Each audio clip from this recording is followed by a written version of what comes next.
ওনার মেয়ে বলছি মমতাজ পারভিন, মুর্শিদাবাদ জেলার থানা খড়গ্রাম পোস্ট কীর্তিপুর গ্রাম বৌদ্রপাড়ার বাসিন্দা আমি বলছি। আমার পিতা আনোয়ার মিয়া আমার মাকে খুব টর্চার করতো। এর সঙ্গে ছিল আমার পিসি লাভলি দিদি। এরা দুই ভাই বোন মিলে আমার মায়ের সঙ্গে খুব টর্চার করতো এবং আমার মা সহ্য না করতে পেরে সে মারা গেছে।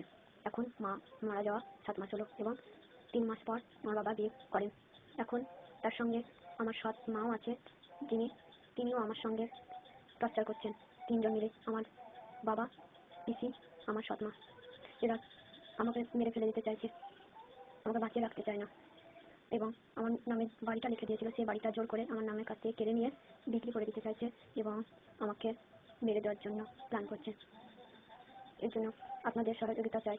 আপনারা যত তাড়াতাড়ি পারেন এই ভিডিওটাকে শেয়ার করুন এবং এই ভিডিওটা যেন মুখ্যমন্ত্রী পর্যন্ত ছড়িয়ে পড়ে, যাতে তারা ভেবে চিন্তে আমার জন্য কিছু করতে পারে।